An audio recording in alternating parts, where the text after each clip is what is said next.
everybody, it's Ryan. Welcome back to How Farms Work. We are down at the British farm today, and I wanted to talk to you guys a little bit about our spraying setup.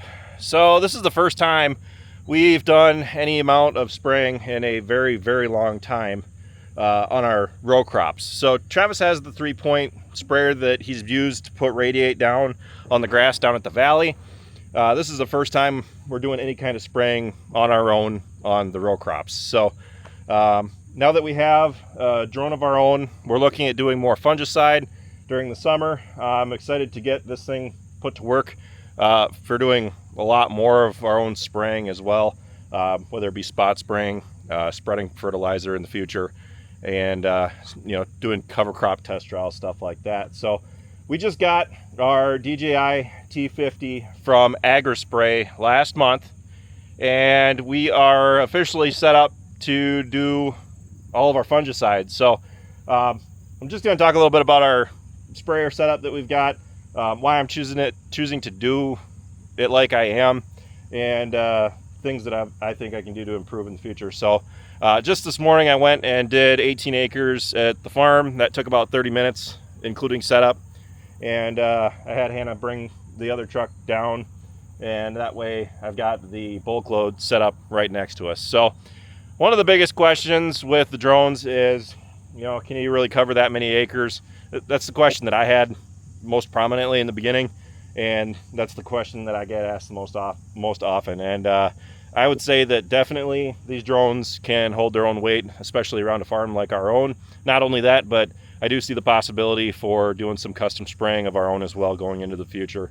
I've actually talked to Hannah about possibly getting her set up, trained, and certified to be able to fly this thing and do some custom work, because honestly, for how much spraying we're going to want to do and how much this thing can hammer out in a short time frame, when the setup is right, there's plenty of time left over for someone to go off and do some spraying. So I've actually got some interest from some people for custom work, so that might be a job for Hannah going forward at some point in the coming years. But what we're doing today is we are putting fungicide down here at the British farm. So the two fields that we're going to be spraying together, they're each 40 acres, and they have been in continuous corn for the last number of X amount of years. So we've done some fungicide in the past. We've liked what we've done with it, but factoring in the application costs, the total cost has scared us away. But now that we've got the upfront cost for the drone paid for, it makes it a lot more feasible to get a return on the fungicide, spraying it ourselves. Definitely some incentive there to get a drone of our own. I've got quite a bit of time flying this under my belt, just practicing and training. I'm glad that I have a lot of flying around the pasture, because that's like being thrown into the ring of fire. Because if there's an issue out in the pasture, whenever you're spraying, like let's say Duracor is what I'm thinking about spraying out here when I'm done.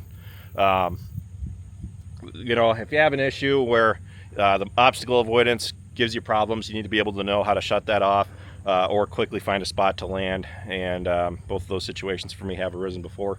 So now I'm familiar with the operations of the drone, how to keep it safe, how to fly it efficiently. And I've already gone around and mapped both of these fields out. So it's already in on my phone. I just have to load it onto the controller. That's one of the nice things, is that I don't have to do it when I'm out in the field, is that if I get some free time on my phone, I can sit there and draw out the boundary points of the field. And that's what I did last night. So we've got the drone all set up on the trailer here. This is our day one of using it. So like I said, I did the first 18 acres at the main farm there. And doing it like this, where you have the load already pre-mixed, is the way to go. So that's my intention going into the future. So as you can see, I've got two IBC totes up there. Each is 275 gallons. Right now I've got clean water put in each of them. So the fungicide is mixed up with radiate in the bulk tank. So that really makes it fast loading. So on the 18 acres that I had sprayed, it was 3 loads that I had. Actually, it was just over 3 loads. And it took me 60 seconds to put the battery back in, or swap batteries, and fill up the tank. So you can keep the drone moving really fast. And even sitting here, I have 7 minutes where I'm just sitting there watching the drone That would leave a lot more time for those guys who are looking to run 2 drones. That would make it a lot more feasible. And that's one of the things about my trailer. It's extremely long, so I would have the space if I wanted to go to 2 drones, but just for doing our own farms, this one drone is doing plenty. So I like having the trailer here because I have a nice launch pad to work from.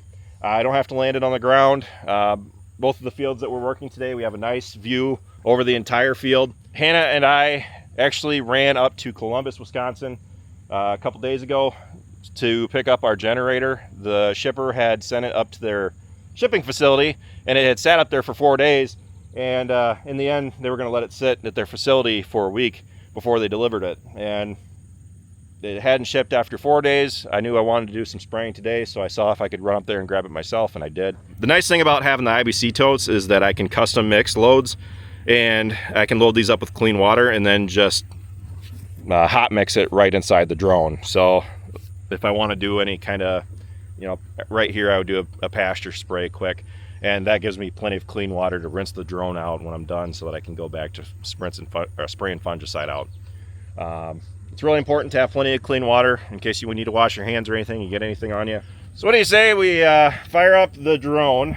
I won't have to fire up the generator until the drone comes back, and I've got it already loaded, and we should just really have to hit start on the controller and it'll start doing its thing.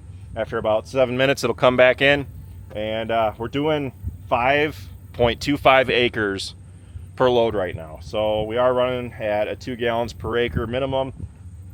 Let's get started. Aircraft preparing to take off. Stand back at a safe distance. Aircraft on ground.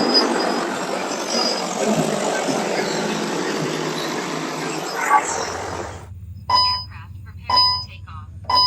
Stand back at a safe distance.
just got under 400 acres done with the T50 so far, and haven't had any major incidences or anything like that. It's been really reliable. Haven't had any issues with even like connection or anything. At one of our fields, and to the other side is about a mile away, and it was that far away and it still had plenty of connection. So something that I may possibly look into getting in the future, depending on how much more we use this thing for other stuff, would be a DJI relay. And what that is it's a receiver that bounces the controller signal off of. So what some guys will do is they'll get a pole, like what I could do on my trailer is I could get a long pole, even if it like laid out flat, I could pull that pole up and have the relay up, 20 feet or whatever.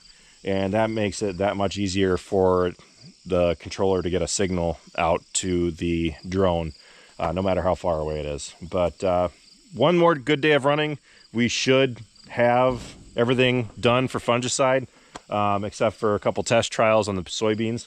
So today I got over 120 acres done, and I'm starting to fall into the rhythm a little bit more. So I figured I'd share some of my thoughts on my trailer setup, what I could do to improve it. So there are trailers out there called the New Way Ag trailer that they have a setup specifically for drones, and what it's actually got is an upper deck to land the drones on, and then the water tanks and everything is down underneath. The generator is all down on the bottom. So something that I would consider doing in the future with my trailer, I would like to be able to load up the mix onto those IBC totes, but I don't have a pump that's functional. So once I get a functional pump, I should be able to keep those tanks agitated, especially for fungicide. And that would make it a lot easier for me to get out into some of these places. It would make it a lot faster for me, because my biggest hang up has been moving between farms. Almost every farm that I've been at so far, I haven't required to pack everything up and move to a different part of the field. The drone's been able to reach, and I've been able to find a good spot that looks over the entire field. So of course, who knows, next year when the crops alternate, I'll have more experience with the other fields. But something that I really like about using my trailer is that I don't have to land it on the ground. I don't have to worry about kicking up any rocks or anything towards the truck. I have a nice, flat, smooth surface to land on, and it really does speed you up. You don't think so, but having an area where you can just stay. And the nice thing is too, is once I get up here, I don't have to keep climbing up and jumping down or anything. Once I'm up here, I can just stay up here and work, and that's helped me save a lot of time. The generator's been running very good. I just need to do an oil change on that, probably at the end of this season here. They say about 25 hours for the first time is when you should change it. Then it's every 50 hours, which to me seems like a lot, but it's been working pretty good. So don't have any complaints about that. The battery charger, super nice, because that can actually charge a battery faster than you can run it out on the drone. The drone is definitely used now. It's stained. I tried scrubbing and getting some of that stuff off, but until I'm actually done and can clean it up more, every day I just rinse out the tank and rinse out the hoses and everything to make sure everything's clear, so none of that stuff's sitting inside the drone any longer than it has to. But can't go wrong with a long trailer like this. Highly recommend using a trailer for it. I like the portability idea, if I could fit everything in the back of my truck and just launch from the ground, but it just makes everything go so smoothly when you have plenty of space to work with.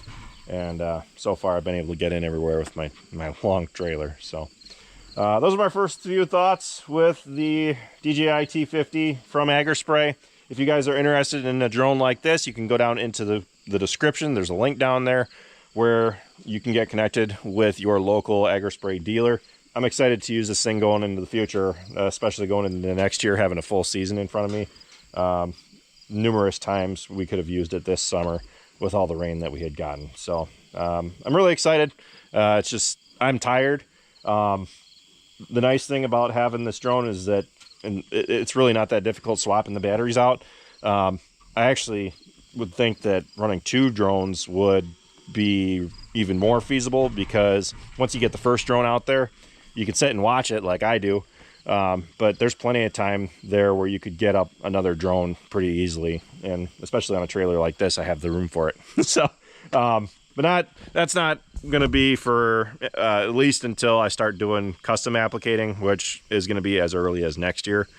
So, this year I'm just focusing on getting all the fungicide out on our own stuff and doing some test trials and stuff, just focusing on getting used to the drone.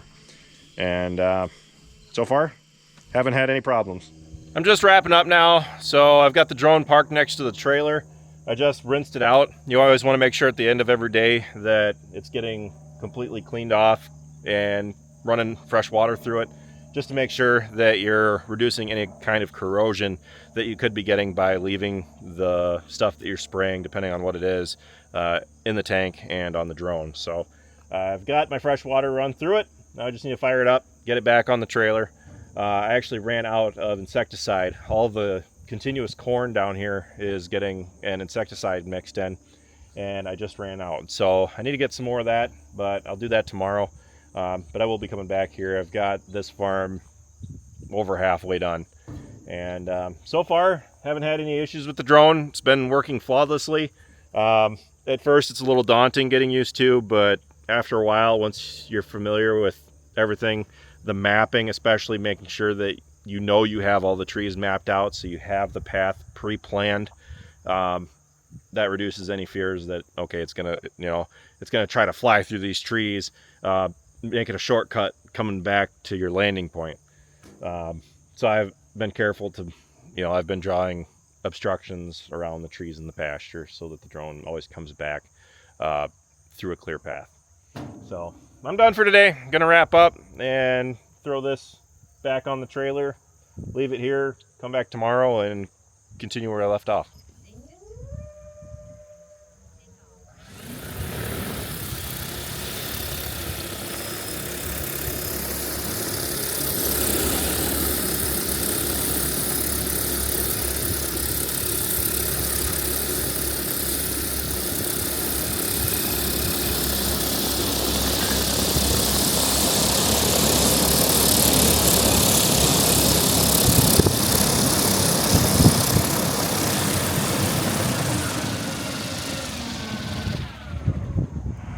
We are now putting down the fungicide on our soybeans. So we are at Travis's field right now. We wrapped up our corn fungicide, and I've got a bit of experience under my belt now with roughly 500 acres. So we didn't do all of our corn, but we've done more than we have ever before.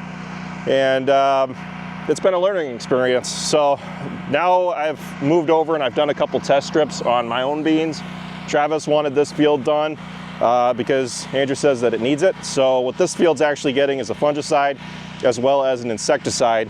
And what I'm also throwing in the mix is a drift reduction agent.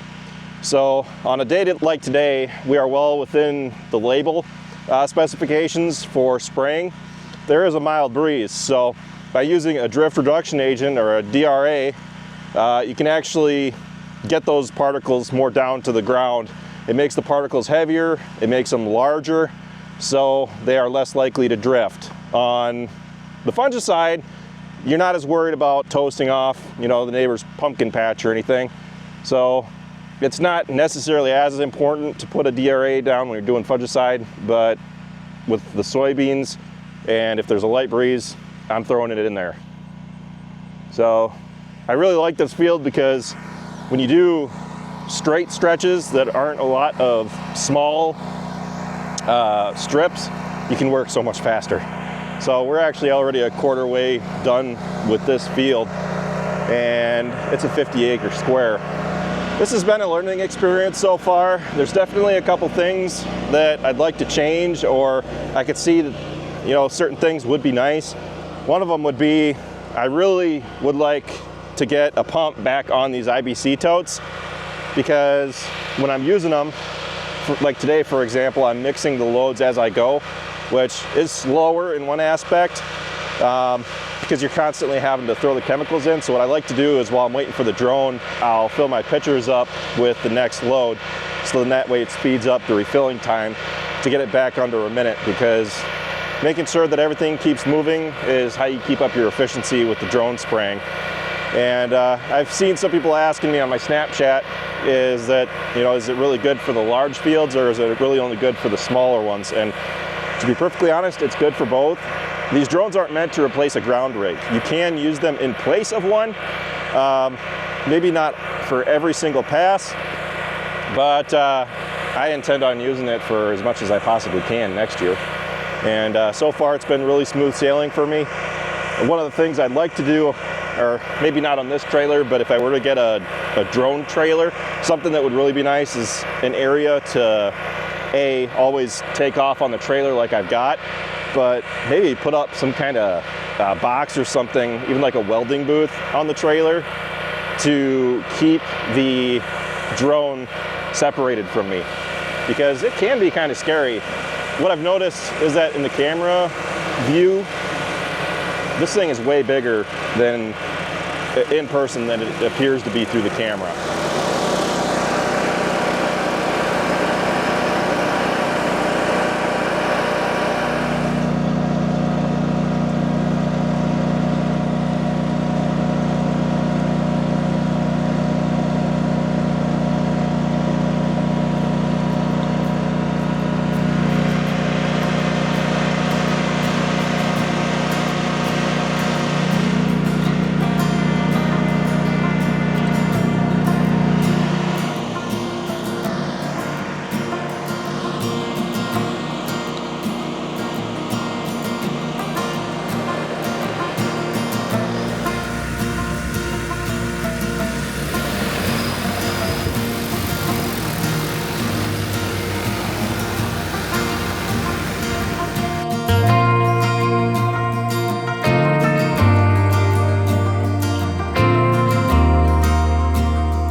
now got all of our fungicide on, and I am really excited to see how the yields are affected by the fungicide come harvest time. So I'm going to follow up with a video this fall talking about the fungicide and what the results are once we get the yield monitor data. If you follow us on Snapchat, you'll have seen pictures such as this one where the differences are night and day.